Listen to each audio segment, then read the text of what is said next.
안녕하세요. 저는 서울시 강남구 청담동에 거주하고 있는 30대 초반 여성입니다. 얼마 전 결혼할 뻔했던 남자에게 제대로 뒤통수 맞고 파혼했어요. 남자친구의 예비 시모는 작당하고 저를 속여서 결혼하려고 했습니다. 우리 집 재력을 무척이나 탐냈거든요. 그래도 천만다행이죠. 엄마 차를 운전해 주시는 기사님 덕분에 구사일생으로 큰 화를 면하게 되었습니다. 그때만 생각하면 아직도 아찔해요. 기사님 아니었으면 그런 놈과 결혼할 뻔한 거잖아요. 제 생명을 구해준 거나 다름없습니다. 크나큰 인생의 은인이죠. 그럼 지금부터 그때의 위험천만했던 순간들을 들려드릴게요. 우리 부모님은 할아버지의 사업을 이어받았고 잘 경영하셨어요. 비록 두 분이 바빠서 함께하는 시간은 부족했지만 부모님의 재력 덕분에 부유하게 자랐습니다. 저는 부모님의 일을 이어받고 싶지 않아서 다른 쪽으로 진로를 결정했어요. 부모님이 하시는 일과는 정반대의 일이었습니다. 아직은 우리나라의 대중화가 되어 있지 않아서 생소할 수도 있지만 제 직업은 플로어리스트입니다. 꽃집을 운영하고 있고 출장도 다니며 꽃을 이용한 환경 구성과 교육 강의까지 맡아서 하고 있었죠. 그렇다 보니 부모님께서는 사위가 가업을 잇기를 바라셨습니다. 이번 주말에 시간 비워놓으렴. 엄마가 괜찮은 선자리 몇 개 잡아놨어. 또? 엄마, 내가 그렇게 한가한 사람이 아니야. 주말에 교육이 제일 많은데 무슨 소원이야. 그래도 안 돼. 어떻게 말하는 선자리인데 그걸 포기하니. 우리 거래처 집안 아들도 있고 능력 좋은 집안의 아들도 있으니까 꼭 나가야 해. 하루빨리 시집가야 사업 물려줄 준비를 하던가 하지.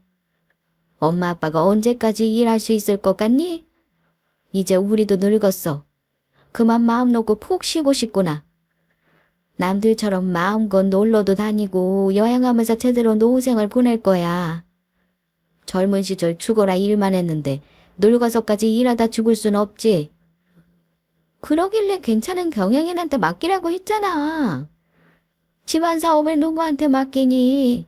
우리가 가족이 없는 것도 아니고 버젓이 네가 있는데.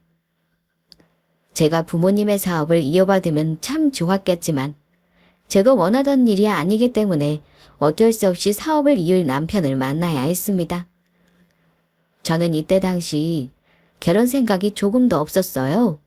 일이 우선이었고 점차 일에 큰 보람을 느끼며 많은 것이 충족되던 시기라서 성자리가 반갑지 않았습니다. 한편으로는 성불함에 등 떠미는 엄마가 귀찮고 짜증나기도 했어요. 그러나 어쩔 수 없는 상황이었습니다. 엄마가 말씀하셨듯이 두 분은 연세도 있으셨고 그간 고생을 참 많이 하셨기 때문에 휴식이 필요한 상황이었어요.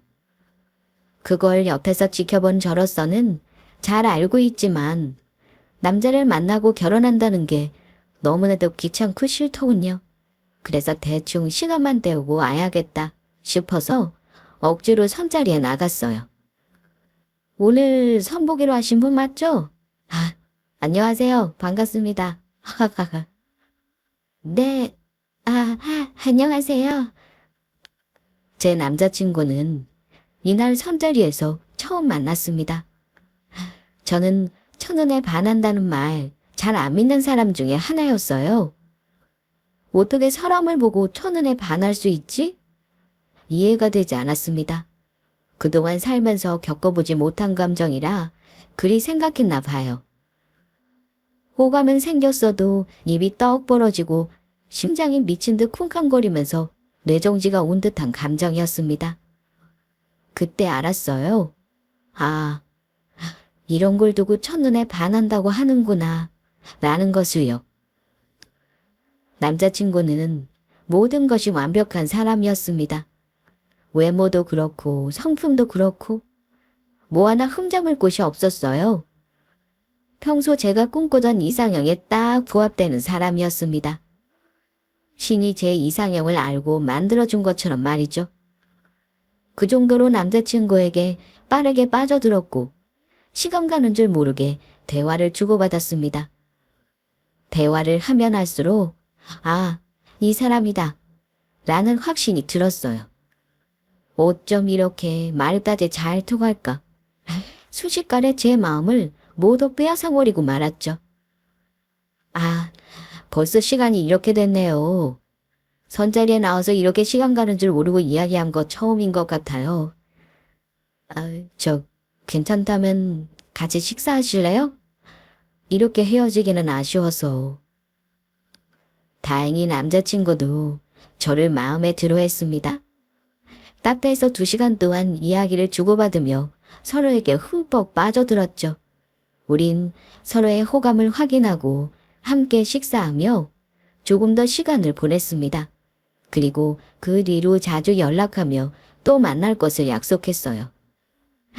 그렇게 우린 서로에게 첫눈에 반했고 사랑에 빠지고 말았습니다.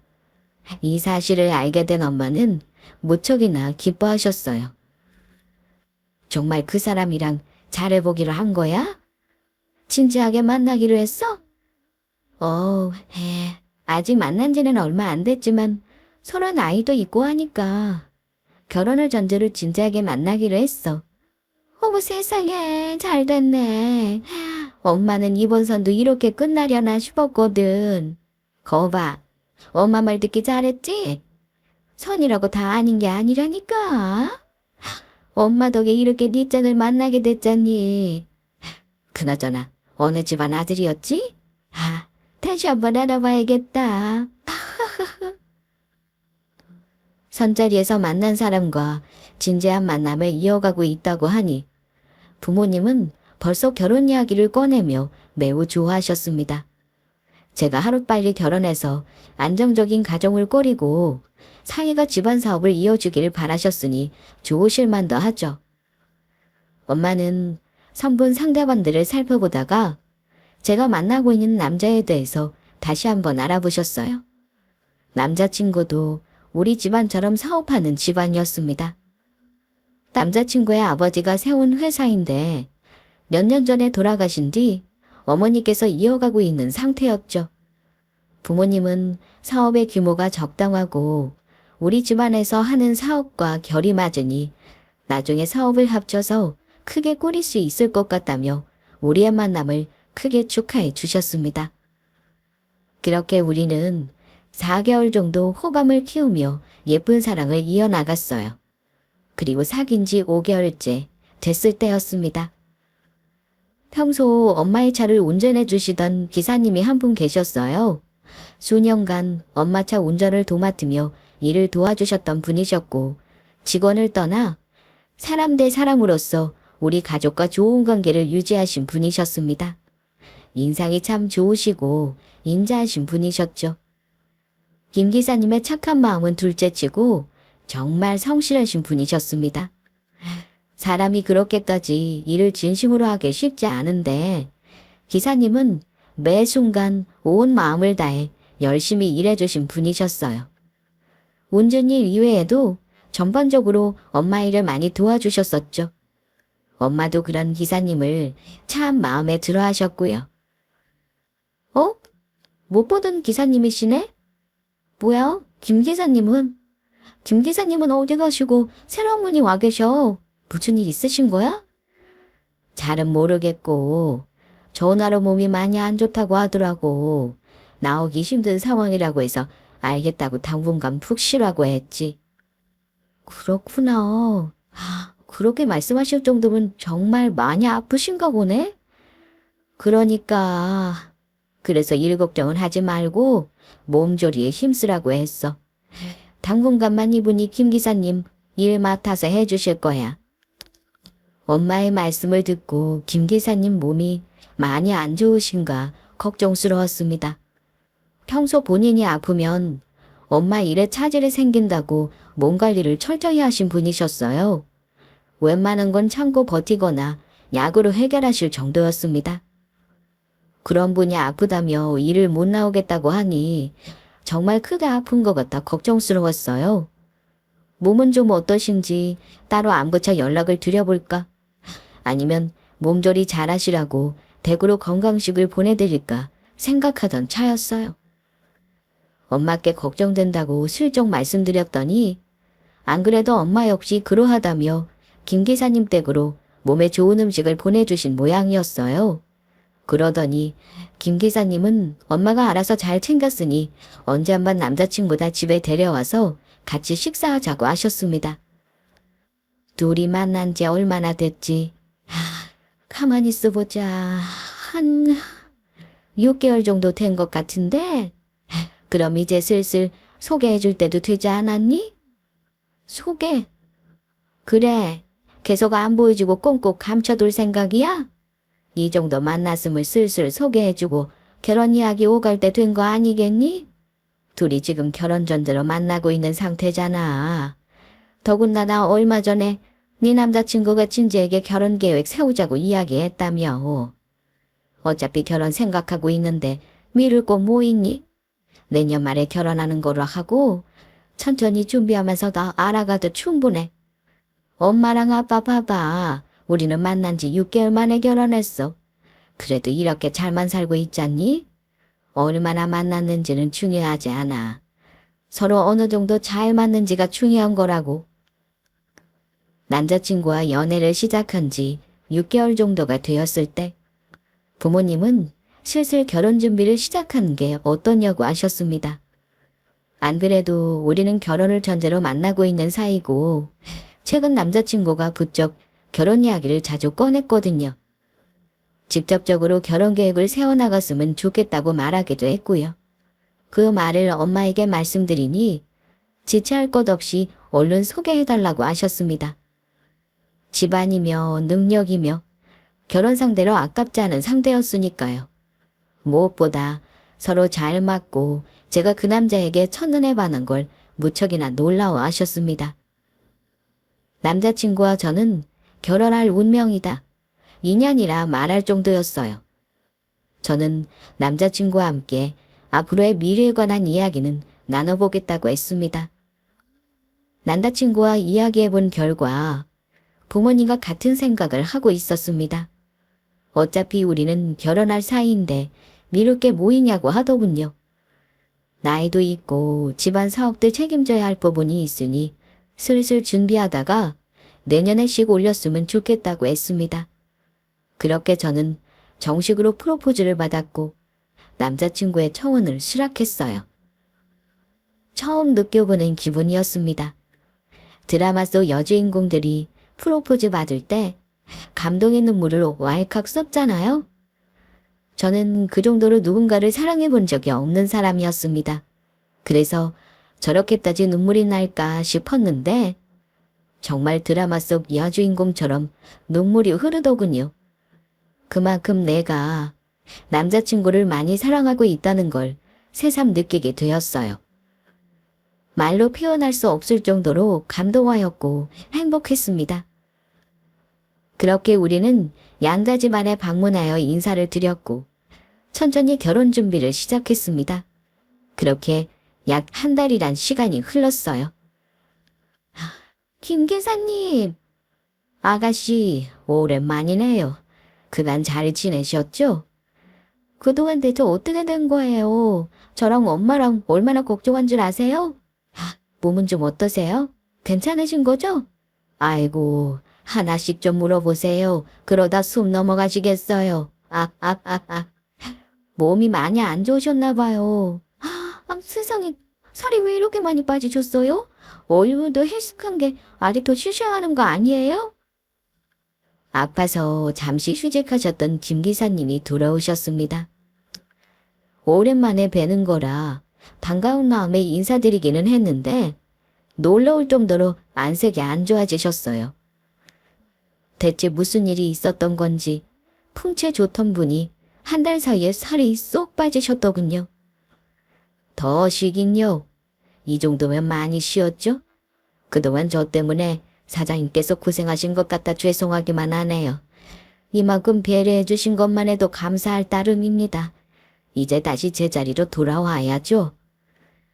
아직도 그래도 다 괜찮아지신 게 아닌 것 같은데 대체 어디가 아프셨던 거예요? 그냥 몸이 조금 안 좋았던 것뿐이에요. 나이 먹으니 갑자기 아프기도 하고 그러네요. 그리 걱정할 일 아니니 너무 신경 쓰지 마세요. 이제는 괜찮습니다. 김 기사님은 괜찮다며 별일 아니라고 너터를 숨을 지으셨지만 지켜보는 제 마음은 편치 않았습니다. 한 달 사이에 무슨 일이 있으셨던 건지 몰라볼 정도로 살이 쫙 빠진 상태였거든요. 엄마 역시 그런 김 기사님을 많이 걱정하셨어요. 그래서 원하는 만큼 더 쉬어도 된다고 말씀하셨지만 김 기사님은 이만큼 배려해 주신 것만 해도 충분하다며 평소처럼 일하셨습니다. 그러다 며칠 후 엄마를 통해 알게 되었어요. 김 기사님이 갑자기 몸이 아프고 살이 빠진 이유에 대해서 말이죠. 김 기사님이 사기를 당하셨다니 그게 정말이야? 그래, 사람 통해서 알아본 거야. 김 기사님한테 직접 여쭤보니 맞다고 했고.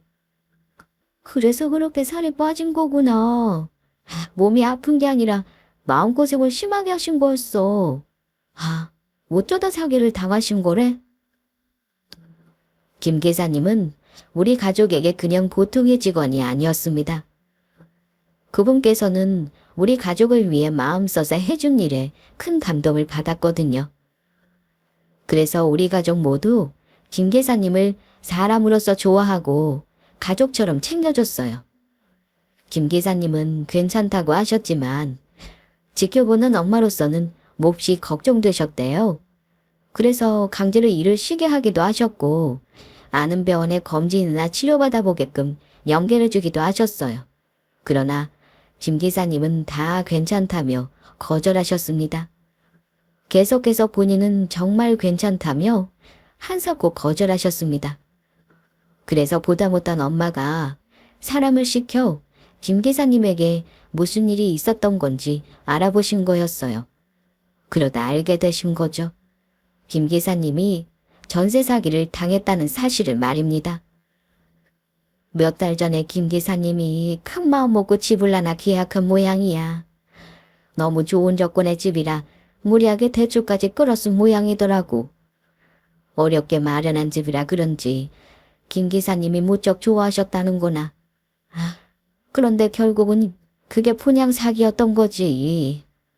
너도 알지. 김 기사님이 어떤 분인지. 허투루 돈 안 쓰고 열심히 사시는 분이셨잖아. 일하면서 바쁜 와중에도 아픈 아내 병건하면서 틈틈이 돈 모으고 아내 병원비 대느라 집이고 뭐고 다 팔아서 죽기 전에 집 한 채 마련하는 게 꿈이셨잖니. 그렇게 겨우 돈 모아서 매매로 집을 하나 계약했는데 사기 맞았으니 얼마나 상심이 크셨겠니. 어렵게 모은 돈 다 날려서 제정신이 아니었겠지. 생각할수록 딱해서 어째. 그런 일이 있었구나. 그런 줄도 모르고. 김 기사님 많이 힘드시겠다. 그간 김 기사님에게 있었던 일을 알게 되니 마음이 아프고 딱하더군요. 힘든 상황에서도 포기하지 않고 열심히 사시는 분인데 그런 분이 몹쓸 일을 당한 것이 참 안타까웠어요. 엄마는 그런 김 기사님께 사실 사람을 시켜 무슨 일이 있었는지 알아보았다고 솔직하게 털어놓으셨습니다. 그러면서 당장 집은 어떻게 되는지 살 곳은 있는지 물어보셨고 필요하다면 돈을 빌려줄 수 있다고 말씀하셨어요. 그렇게라도 돕고자 하셨죠? 그러나 김 기사님은 괜찮다며 거절하셨어요. 한 번이 어렵지 도움을 받게 되는 순간부터 그 다음은 더 쉽게 생각할 거라며 부모와 자식 간에도 돈 거래하는 게 아닌데 괜히 돈으로 사이가 꼬여버리게 되면 어쩌냐고 했어요. 그러면서 본인은 돈 때문에 좋은 사람들을 잃고 싶지 않다고 했습니다. 엄마는 안 갚아도 되니까 힘든 상황이면 어려워하지 말고 말하라고 하셨어요. 얼마든지 도와줄 의향이 있다고요. 그런데도 기사님은 한사코 괜찮다며 마음만 받겠다고 거절하셨습니다. 그렇게 우리 가족은 차마 도와줄 수 없는 상황에 안타까운 마음만 갖고 있었어요. 그리고 며칠이 흘렀습니다. 예비 시모께서 저희 부모님께 드릴 선물이 있다며 직접 집으로 찾아오시게 되었어요. 아, 어머니 오셨어요? 바쁘실 텐데 저보고 오라고 하시죠. 제가 가면 되는데. 바쁜데 뭐 하러. 그냥 겸사겸사 사돈이랑 사부인께 인사드리려고 왔어. 두 분 드리려고 산 선물인데 직접 전해드리면 좋잖니? 내가 얼마 전에 출장 갔다가 산 건데 이게 그렇게 몸에 좋다는구나. 두 분 안에 계시지? 네, 기다리고 계세요. 들어오세요, 어머니. 얼마 전에 예비 시모는 출장 겸 여행으로 해외에 나가 계셨습니다. 그래서 한동안 얼굴 보기 힘들었는데 오랜만에 부모님께 인사드리고 싶다고 찾아오셨어요. 출장길에서 산 선물까지 함께 챙겨서 말이죠. 남자친구 없이 예비 시모와 저희 부모님 그리고 저까지 포함해서 함께 식사하며 화기애애한 시간을 가졌습니다. 그러면서 결혼하면 합칠 사업에 관한 이야기도 나누었고요. 그렇게 좋은 시간을 보내고 예비 시모는 그만 집으로 돌아가 본다며 집을 나섰습니다. 저는 그런 예비 시모를 배웅하기 위해 대문까지 따라 나섰고 그때 차를 정리하고 있던 김 기사님과 마주치게 되었어요. 아유, 나오지 않아도 된다니까. 제가 배웅해드리고 싶어서 그래요. 하여간 내가 며느리 참 잘 드리는 거라니까. 다음에는 아들이랑 같이 해서 식사 한번 하자꾸나. 네, 어머니. 그럼 난 이만 가보마. 나이도 어든데 그만 들어가 봐. 조심히 가세요, 어머니. 예비 시모를 배웅하고 뒤를 돌아 김 기사님을 쳐다봤습니다. 이 시간까지 집에 안 가고 계신 거냐며 여쭤보려고 하는데 김 기사님의 표정이 이상하더군요. 뭔가 넉나간 사람처럼 멀어져가는 예비 시모의 차만 떨어지게 쳐다보셨어요. 김 기사님, 예. 아직 퇴근 안 하셨어요. 네, 정리할 게 조금 남았어요. 그나저나 저분은 누구신가요? 아, 저 예비 시어머니예요. 예, 예비 시어머니요. 김 기사님은 알 수 없는 표정을 지으며 말을 잇지 못하셨습니다. 항상 웃고 인자하시던 분이셨는데 그런 표정은 처음 봤어요. 무슨 큰일이라도 있는 듯한 얼굴이었습니다. 저는 무슨 일이 있냐고 물어봤어요. 그랬더니 지사님은 아무 일도 아니라며 황급히 자리를 벗어나려고 하셨습니다. 몸을 돌려 빠른 걸음으로 뒤돌아가시던 중 김 기사님은 짧은 신음과 함께 자리에 주저앉으셨어요.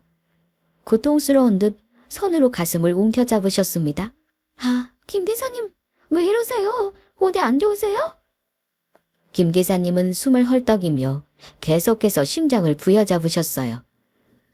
식은땀을 흘리셨고 안색은 급격히 더 안 좋아졌습니다. 혹시라도 잘못될까봐 걱정된 저는 서둘러 차를 몰고 김 기사님을 태워 병원으로 이동했어요. 잠시 뒤 소식을 듣고 부모님께서 병원으로 찾아오셨습니다. 이게 어떻게 된 거야? 김 기사님은 침대에 누워서 숨을 돌리고 쉬고 있는 기사님을 보고 엄마는 걱정 어린 표정으로 쳐다보셨습니다. 갑자기 이게 무슨 일이에요? 그러게 조금 더 쉬라니까. 지금은 조금 어때요? 괜찮아요? 아이고, 제가 여러 가지로 걱정만 끼쳐드리네요. 그냥 조금 놀란 것뿐인데 죄송합니다, 사모님. 그런 말이 어딨어요. 아픈 게 뭐 사람 마음대로 되는 것도 아니고. 그나저나 의사는 뭐래요? 뭐 때문에 그렇대요? 정확한 건 검사를 더 해봐야 하지만 정신적으로 큰 충격을 받으신 것 같대. 그래서 일시적으로 호흡곤란 증상이 온 거고 다행히 병원 도착하고 난 뒤로는 괜찮아지셨어. 별거 아니에요. 약 먹으면 금방 괜찮아지는데요, 뭐. 그래도 안 돼요. 혹시 모르니까 검사는 다 받으세요. 이참에 더 푹 쉬시고요. 그래요. 그렇게 하는 게 좋겠어요. 아유, 아닙니다. 제 몸 제가 잘 알아요. 그 정도는 아니에요. 한숨 푹 자고 나면 괜찮아집니다. 계속 걱정시킬 거예요? 우리 말 좀 들어요. 그나저나 아까 무슨 일이 있었어요? 대체 무슨 일이었길래 숨을 못 쉴 정도로 큰 충격을 받은 거예요? 김 기사님 무슨 일 있었니? 아니, 별다른 건 없었는데 예비 시어머니 보고 난 뒤로 쓰러지셨어. 사부인. 어머님 배웅할 때 김 기사님이랑 만났거든. 그런데 기사님, 혹시 저희 예비 시어머님 아세요? 아까 보니까 아시는 듯한 눈치던데. 아, 그겠죠. 김 기사님은 성뜻 말하지 못하고 우리 눈치를 보며 망설이는 듯 했어요. 그러면서 본인이 사람을 잘못 본 것 같다고 하셨죠. 제가 결혼할 남자의 엄마란 사람이 그 사람일 리 없다고, 그럴 리 없다며 횡설수설 하셨습니다. 뭔가 이상함을 눈치챈 엄마는 기사님께 왜 그러시냐고 진정하고 천천히 말해보라고 하셨습니다. 그러자 기사님께서는 마지못해 예비시모를 만난 적이 있는 것 같다며 조심스럽게 말씀하셨습니다. 교회 어머님을 보신 적이 있으시다고요? 어디서요? 그게 분양 사무실에서 봤었어요. 분양 사무실이요? 사부인이 거긴 왜? 거기서 본 거 확실해요. 그곳에서 아가씨 예비 시어머니를 만났어요. 그것도 분양 사무실 대표였죠. 네? 그게 무슨 소리예요? 그 분양 사무실 죄다 사기꾼들이라면서요. 번듯한 회사가 있는데 사부인이 대표일 리가 없잖아요. 닮은 사람이라 착각한 건 아니에요. 저도 제가 잘못 본 거였으면 좋겠어요. 그저 닮은 사람이라 착각한 거라고 생각하고 싶어요. 그런데 아무리 생각해도 그 사람이 맞아요. 더군다나 아까 타고 간 그 차를 거기서 똑똑히 봤어요. 김 기사님은 분양 사무실 앞에 세워져 있던 고급차 한 대를 본 적이 있다며 이야기하셨습니다. 본인이 차를 몰고 관리하는 사람이라 그런지 습관적으로 차 외관을 슬쩍 살펴보셨대요. 그때 차 번호랑 이것저것을 살펴보셨는데 마침 예비시모가 타고 간 차랑 똑같다고 했습니다. 소름 돋게도 차 번호마저 똑같았대요. 머리 스타일이 약간 달라지기는 했지만 분양 사무실에서 봤던 대피와 너무나도 닮아서 깜짝 놀랐다고 했습니다. 힘든 일을 겪고 난 뒤 어렵게 잊고 극복하던 와중에 분양 사무실 대피와 닮은 사람을 보고 나서 큰 충격을 받게 된 거였어요. 사람이 매우 놀라면 졸도하기도 하잖아요. 기사님은 너무 놀라서 순간적으로 숨이 턱 막혔다고 합니다. 또다시 그때의 고통스러운 기억이 되살아나면서 너무나도 견디기 힘들었다고 해요. 기사님의 말씀을 듣고 엄마와 저는 어떠한 말도 할 수 없을 정도로 당황스러웠습니다. 예비 시어머니가 분양 사무실에 대피일 리가 없다고 생각했기 때문이죠. 그래서 엄마는 그저 닮은 사람일 거라고 기사님을 다독이셨어요. 그때 충격이 너무 커서 닮은 사람을 보고 일시적으로 그렇게 보였을 거라고 말이죠. 그러자 기사님은 보여줄 것이 있다면서 황급히 핸드폰을 꺼냈습니다. 사진첩에서 뭔가를 찾는 듯 하더니 확신에 찬 눈빛으로 엄마와 제게 핸드폰을 보여주셨어요. 이거 분양 사무실에서 기념으로 아내랑 찍은 사진이에요. 이 사진 보니까 확실히 알겠네요. 닮았다고 하기에는 너무도 소름 끼치게 닮았어요. 이거 한번 보세요. 기사님이 건넨 핸드폰 속 사진에는 기사님 부부가 다정하게 웃으며 서 있었습니다. 그리고 그 뒤로 어떤 사람이 찍혀 있었는데 누가 봐도 제 예비 시어머니였어요. 아니 이거 사부인 아니니? 어머니 맞는데. 차마 부정할 수 없었습니다. 기사님 말씀처럼 아니라고 하기에는 너무 닮은 사람이었어요. 전반적으로 스타일은 달랐지만 확실했어요. 사진 속에 찍힌 사람은 시모가 맞았습니다. 이렇게까지 닮은 사람이 있을 수 없으니까요. 이건 뭐 살짝 닮았다, 느낌에 비슷하다는 수준이 아니었습니다. 그냥 예비 시모 그 자체, 판박이더군요. 말도 안 돼. 어머님이 어떻게... 예, 이 사진 이건 뭐니? 정말 사부인이 분영 사무실과 관련돼 있는 사람인 거야? 아니지. 그래. 그럴 리가 없어. 멀쩡한 회사 놔두고 사부인이 왜? 너 뭐 아는 거 없니?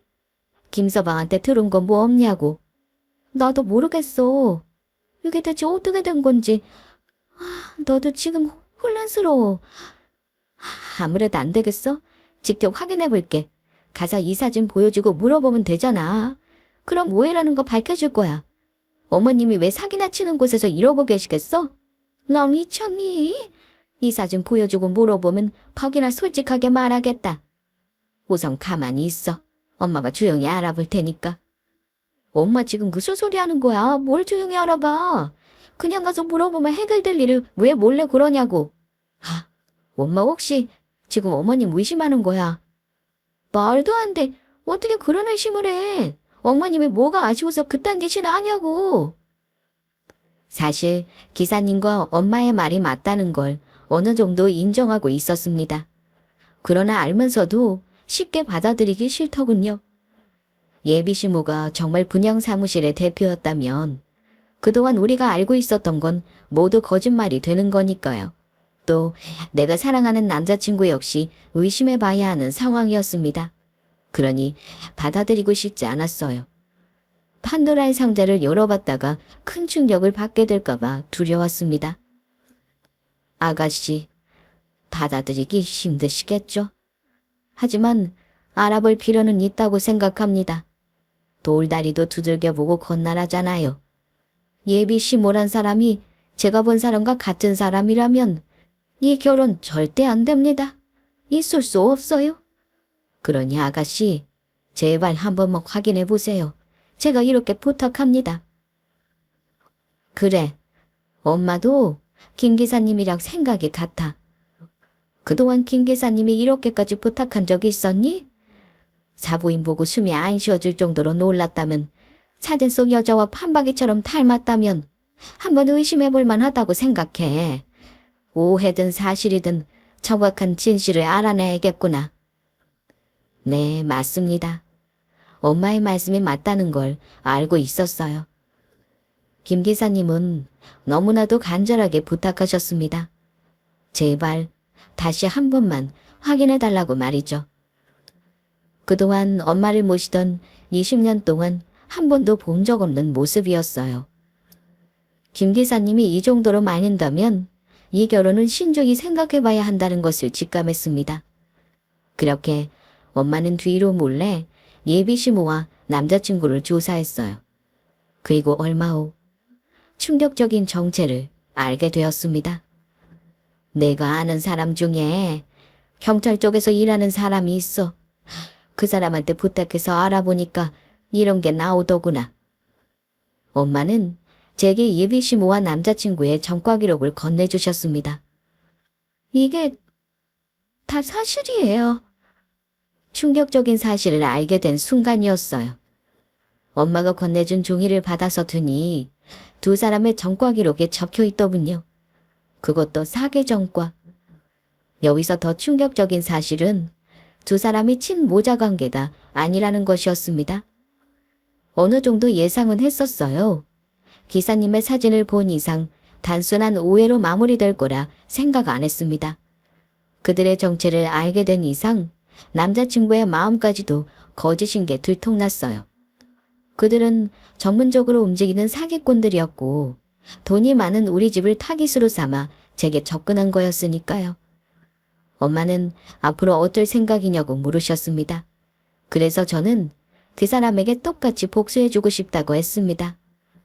그동안 함께했던 시간이, 나에게 사랑한다고 말했던 모든 말들이 다 거짓이라는 걸 알게 된 순간 참을 수 없는 배신감과 고통이 잇따랐어요.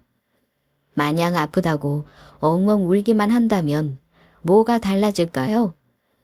저는 그저 나약한 패배자로 남을 뿐이죠.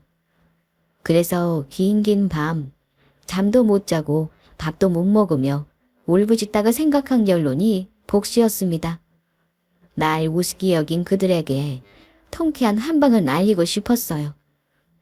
너희가 날 기만하고 우습게 여겨도 난 절대 쓰러지지 않는 존재라는 걸 보여주고 싶었습니다. 그래서 엄마와 함께 복수를 계획했어요. 제가 생각한 최고의 복수는 그들의 돈을 몽땅 빼앗는 것이었습니다. 회사를 볼썩 합치자고. 장인어른이 그랬으면 좋겠다고 말씀하셨어? 아무래도 그렇지.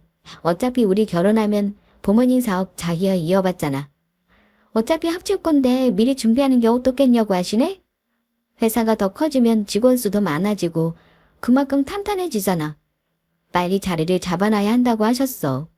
아빠가 새롭게 지을 공장 부지까지 다 알아봐 놓으셨대? 두 집안이 합쳐서 새롭게 태어날 회사라고 엄청나게 기대하시는 중이야. 나도 아빠랑 생각이 같은데 자기 생각은 어때? 미룰 거 뭐 있어? 어차피 다 자기 게 될 텐데 더 크게 물려받으면 좋잖아. 아, 그래?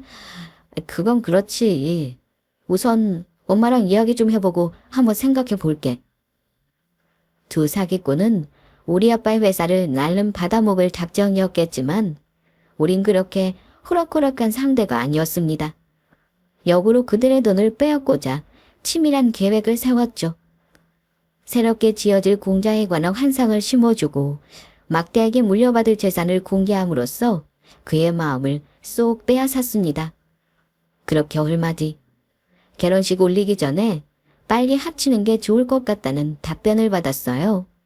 하긴 결혼식 올려서 재산을 빼앗고 튀는 것보다 결혼식 전에 빼돌리는 게 본인들한테도 좋다고 판단했겠죠. 그들이 떡밥을 물었을 때 그때 저는 조건을 하나 제시했습니다. 더 크게 지어질 공장에 추가로 들어갈 돈이 필요하다고 말했고 그들이 사기친 만큼의 금액을 말하며 미리 투자하라고 했어요. 그러자 의심 많은 그들은 이것저것 확인해보는 것 같았지만 소용없었습니다. 미리 밑작업을 완벽하게 해둔 상태였기 때문에 전문적으로 움직이는 사기꾼들마저도 깜빡 속을 정도였죠. 그렇게 저는 남자친구에게 투자 목적으로 엄청난 돈을 받아낼 수 있었습니다. 그 돈을 받는 순간 아무것도 모르고 희망에 찬 눈빛을 보니 웃음이 막 새어나왔어요. 통쾌하게 복수했다는 생각과 가소로 조롱이 섞인 웃음이었죠. 얼마 뒤 저는 크게 지어질 공장 부지로 남자친구를 불러냈어요. 자기야, 갑자기 여기는 왜 오라고 한 거야? 어떻게 지어지고 있나 나한테 직접 보여주고 싶었구나? 그나저나 저번에 왔을 때랑 변한 게 없네.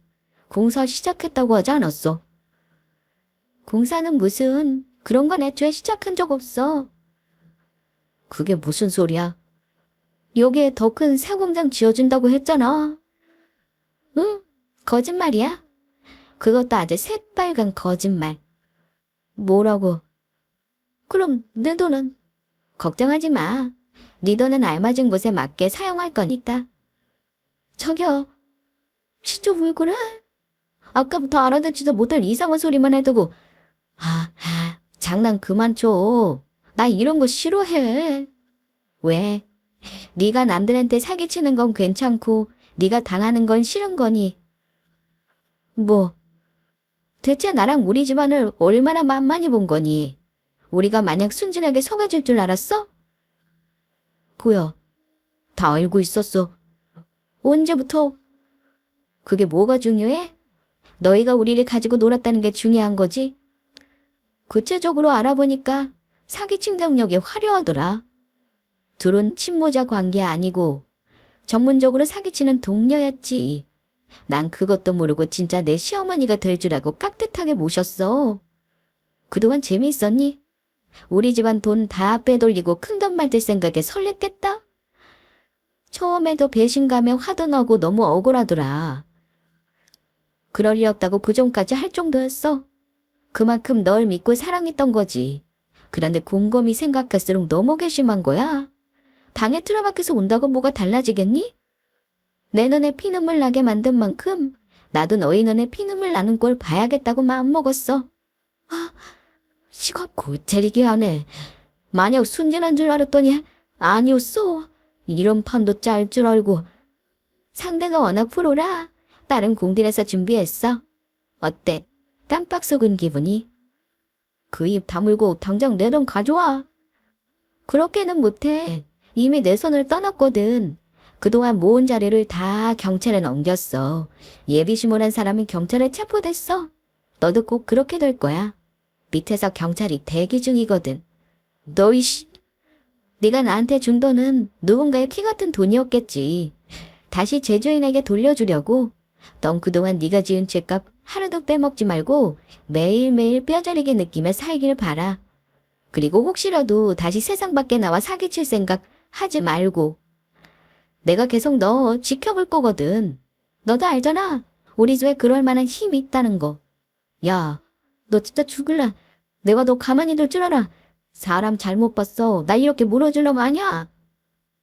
그는 제게 소리치며 달려들었고 그와 동시에 기다리고 있던 경찰이 진압하여 체포했습니다.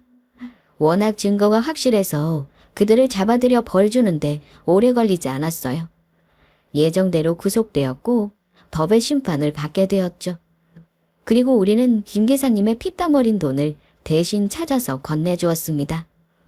김 기사님, 그간 마음고생 많으셨죠? 이거 김 기사님이 사기당한 돈이에요. 다 드세요. 정말입니까? 정말 이게 제 돈 맞아요? 네, 맞아요. 어서 확인해보세요. 아이고, 아가씨. 사모님, 정말 감사합니다. 김 기사님은 제가 건넨 돈 봉투를 소중히 가슴에 품으며 눈물을 흘리셨습니다. 그러면서 연신 고개를 숙이며 감사하다는 말만 되풀이하셨어요. 그러다 봉투 속 돈을 꺼내보고는 덜덜 떨리는 손으로 말씀하셨습니다. 근데 제가 사기당한 돈보다 액수가 더 많은 것 같은데. 맞아요. 우리가 조금 더 챙겨 넣었어요. 아니 사모님, 뭐하러 그러셨습니까? 이렇게 찾아주신 것만 해도 얼마나 감사한데 다시 도로 가져가십시오. 이렇게 큰 돈은 받을 수 없습니다. 다 드세요, 김 기사님. 저희가 드리고 싶어서 그래요. 김 기사님이 아니었으면 결혼까지 해서 더 큰 화를 입었을 거예요. 저랑 우리 가족 이렇게 멀쩡히 살아갈 수 있도록 와주신 은혜에 보답하고 싶어요. 저를 살리신 거나 다름없어요. 제게 큰 은인이세요. 그러니 이 돈 받아서 좋은 집 마련하셨으면 좋겠어요. 오랜 꿈이셨잖아요.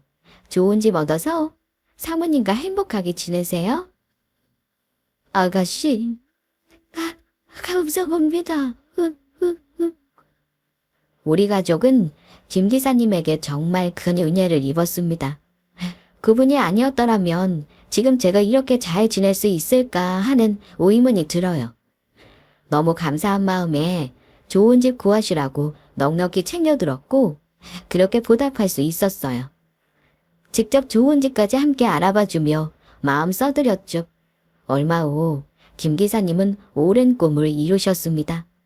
작은 마당이 딸린 전원주택을 매매로 사셨고 몸이 아픈 사모님과 함께 행복한 일상을 보내고 계세요. 물론 지금까지 저희 엄마 차를 운전하며 우리 가족들의 일은 챙겨주고 계십니다. 저는 지난날의 기억을 풀풀 털어버리고 잘 지내고 있어요. 최근 기존 일을 정리하고 부모님의 사업을 잇고자 준비 중입니다. 앞으로의 멋진 도약을 많이 응원해주세요. 그럼 지금까지 저의 긴 사연 들어주셔서 감사합니다.